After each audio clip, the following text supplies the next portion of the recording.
नमस्कार प्रियजनों, आज के इस नए एपिसोड में हम भगवान श्री कृष्ण और उनकी बांसुरी की एक अद्भुत कहानी को सुनने वाले हैं। कहा जाता है कान्हा की बांसुरी अच्छे अच्छे का मन मोह लेती थी। बांसुरी की मधुर आवाज़ से सुनने वाले सभी को मंत्रमुग्ध किया जाता था। और ये तो थे साक्षात भगवान, तो बांसुरी भी अपने शरीर से कर्णप्रिय सुर निकालती थी।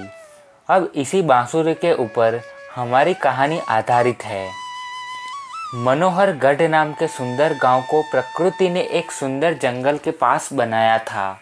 हालांकि गांव की असली रौनक यहाँ के कलाकारों में थी, जो बांसुरी जैसा वाद्य बनाने में माहिर थे। ये बात 1055 के साल की है, जब मनोहर गढ़ में उसके आसपास की जगहों पर कर्णप्रिय आवाज़ें सुनाई देती थी। लीलावन नाम का बड़ा जंगल मनोहर गढ़ गांव के पास ही बसा था, जहां शेर, बाघ, भालू जैसे खतरनाक जानवर तो हिरण, हाथी, घोड़े जैसे मासूम जानवर भी रहा करते थे। इस जंगल की खास बात यह थी कि इसमें बांस भारी मात्रा में उगते थे, जिसका फायदा मनोहर गढ़ के कारीगरों को होता था। वह अक्सर जंगल से बांस लाया करते थे और उसमें से बांसुरी जैसा वाद्य बनाते थे। फिर वह कलाकारों को बेच देते थे। यही सब चलता रहता था। यहाँ पर मीरा नाम का गरीब बांसुरी बनाने वाला रहता था। वह गरीब इसलिए था कि गांव के अमीर लोग जंगल से ज़्यादा लकड़ियाँ लाकर बाजार में बेच डालते थे, जिससे मीरा के पास से ज़्यादा बांसुरी नहीं बिकती थी। ये अमीर बांसुरी कारीगर मीरा के साथ अक्सर भेदभाव किया करते थे और अपनी दुकान जोरों शोरों से चलाते थे। मीरा को इन सब बातों का बुरा नहीं लगता था, क्योंकि मीरा भगवान श्री कृष्ण में एक गहरी आस्था रखता था। मनोहर गढ़ के राजा दयानंद अपने राज्य को एक व्यापारिक केंद्र बनाना चाहते थे, तो उन्होंने आसपास के साम्राज्य के कुछ राजाओं को न्योता दिया और बाद में मनोहर गढ़ को एक बड़ा व्यापारिक क्षेत्र बना दिया, जहाँ का मुख्य आकर्षण बांसुरी बेचना था। मनोहर गढ़ व्यापारिक क्षेत्र बनने के बाद दूर दूर के देशों के हजारों लोग यहाँ वस्तुएं खरीदने के लिए आने लगे थे। अब तो मीरा का भी धंधा होने लगा था, मानो उसका भी नसीब चमक उठा हो। मनोहर गढ़ के बड़े बाजार में उस जमाने के घरों को सजाने के लिए वस्तुएं, फानस, रंग बिरंगी खिलौने, लकड़ी से बने बर्तन, बांस की बनी वस्तुएं, बांसुरियाँ और खाने पीने की 7 से 8 भोजनालय बने थे। और छोटे बाजार में कपड़े, हथियार, खेत के औजार आदि बेचा जाता था। लेकिन मनोहर गढ़ में कई बार बाघ, शेर आ जाते थे। कुछ भेड़ियों की टोली थी जो कई बार मनोहर गढ़ में आतंक फैला चुकी थी, जिससे निपटने के लिए राजा ने गांव और जंगल की सरहद पर बड़ी दीवार बनवाई थी, जिससे उनका खौफ काफ़ी कम हो चुका था। एक दिन की बात है, जब व्यापारिक देश का बड़ा समुदाय मनोहर गढ़ में चीज़ वस्तुएं खरीदने के लिए आता है। ठंड का मौसम होता है और मीरा की दुकान पर विदेशियों की भारी भीड़ जम जाती है, जिससे मीरा रोडपति से धनवान बन जाता है, क्योंकि विदेशी लोग भारी मात्रा में हीरे जवाहरात देते हैं।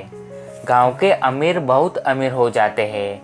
अब मीरा का परिवार अच्छे से जिंदगी जीता है।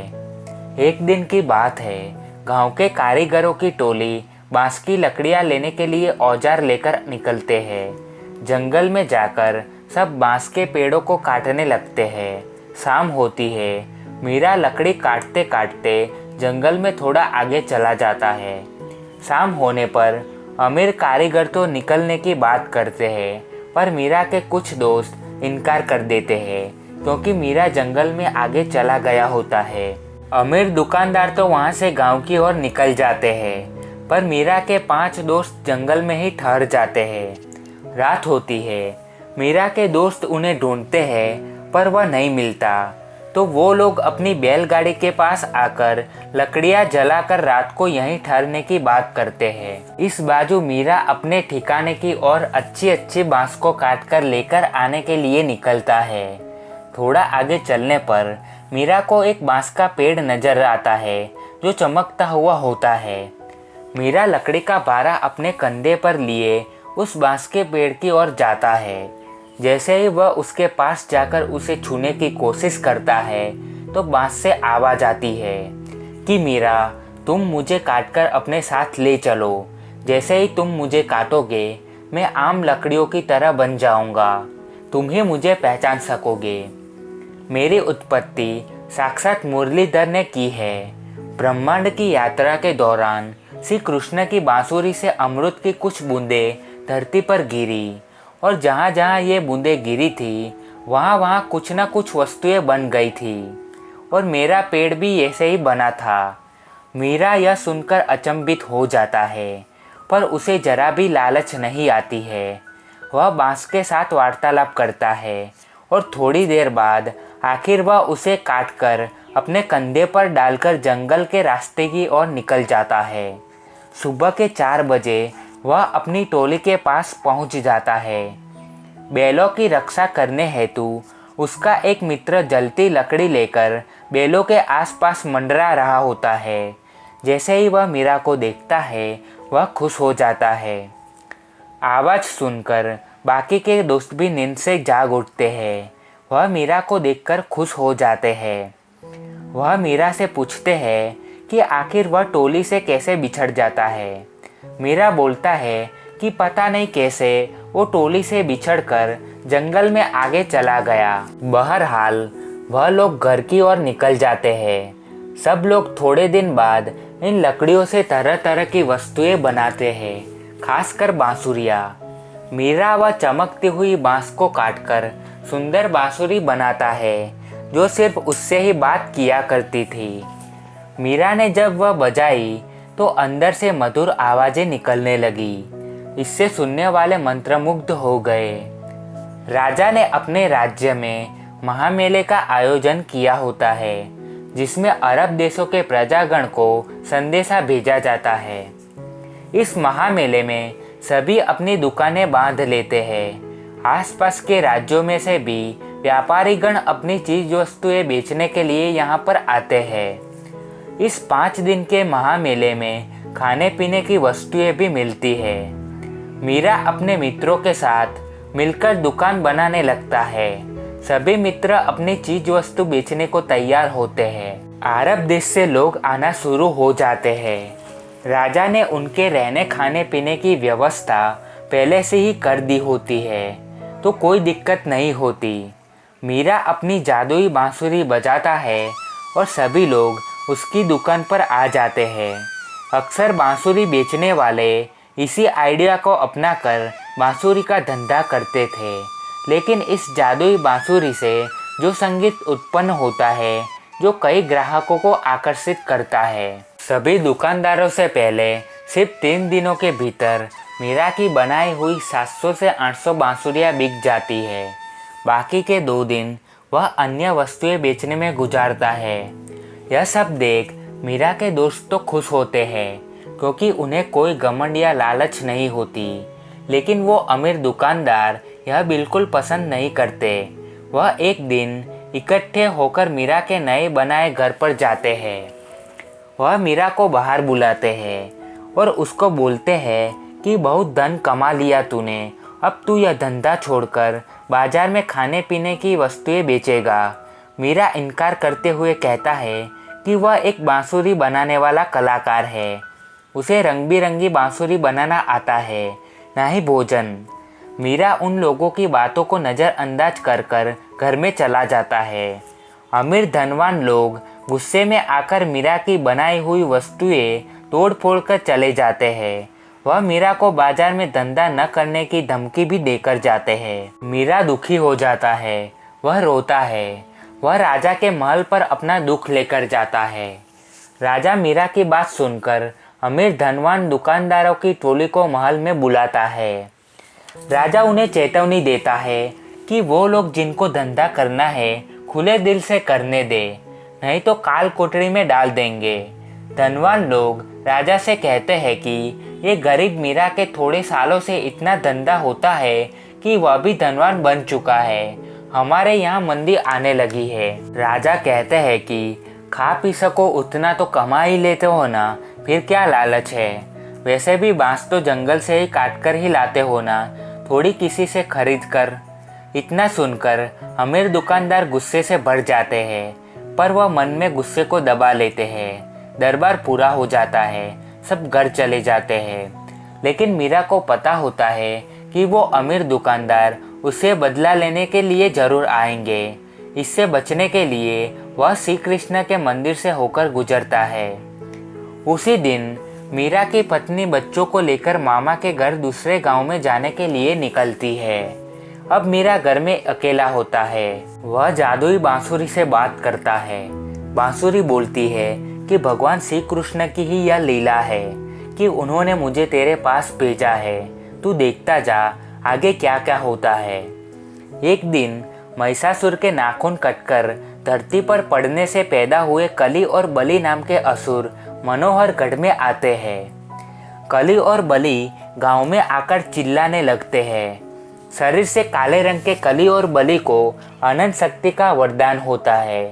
वह मनोहर गढ़ को तबाह करने लगते हैं। कली और बलि लोगों से खुद की पूजा करने और गांव में होने वाले सभी मंदिरों को तोड़ने की धमकी देते हैं। लोग डर जाते हैं, यहाँ तक कि राजा भी, क्योंकि इससे पहले ऐसे कोई दानवों को उन्होंने नहीं देखा था। वह सैनिकों को असुरों को मारने के लिए भेजता है। वह असुर सैनिकों को पराजित कर देते हैं। गांव में असुर होने के बाद जब मीरा को पता चलती है तो वह गांव में जाने के लिए घर से निकलने की कोशिश करता है। तभी जादुई बांसुरी उसे अपने साथ ले जाने की बात करती है। मीरा उसे भी अपने साथ ले जाता है। असुर सबको डरा धमका रहे होते हैं। तभी मीरा और कुछ लोग वहां पहुंच जाते हैं। असुर सबको बोलते हैं कि जाओ पूजा की थाली लेकर आओ और हमारी पूजा करो, और जो भी यहाँ पर आसपास में मंदिर है जहाँ आप लोग भगवान की पूजा करते हो उसे तोड़ डालो। वह मीरा के पास आते हैं और धमकाते हैं। मीरा यह करने से मना कर देता है। कली मीरा को मारने के लिए आगे बढ़ता है। तभी उसके पास वाली जादुई बांसुरी में से प्रकाश निकलता है। कली यह देखकर चौंक जाता है। वह उस बांसुरी को अपने हाथों में लेता है। जैसे ही वो बांसुरी को अपने हाथों में लेता है, उसमें से आवाज़ आती है कि कली और बलि तुम्हारे मरने का समय आ गया है। कली और बलि यह सुनकर हंसने लगते हैं। बलि बांसुरी को बोलता है कि हमें कोई नहीं मार सकता, हम सबसे शक्तिशाली है। हमें ब्रह्मा जी का वरदान है सबसे शक्तिशाली होने का। हम देवता से भी ताकतवर है, हमें कोई पराजित नहीं कर सकता। इतना सुनकर बांसुरी बोलती है तुम्हारा वध मुरलीधर से होगा।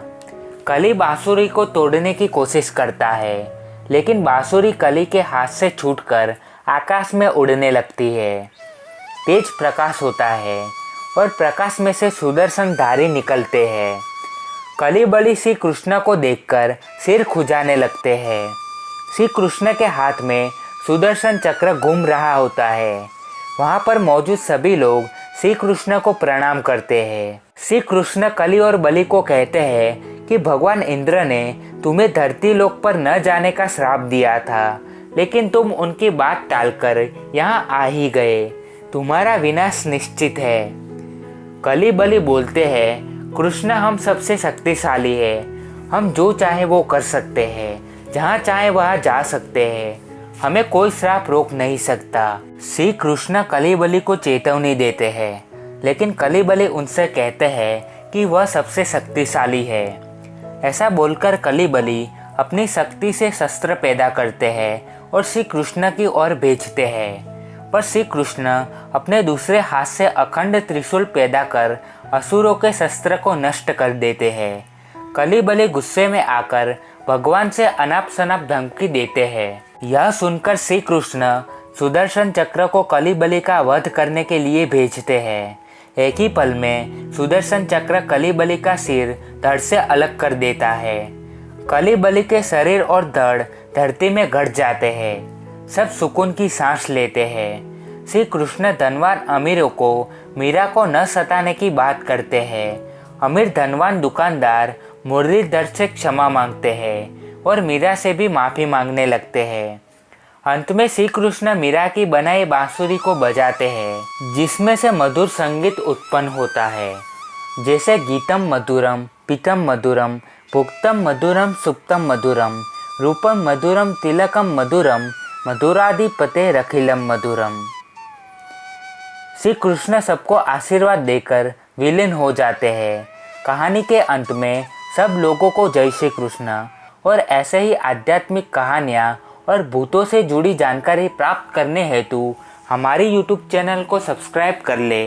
राधे राधे।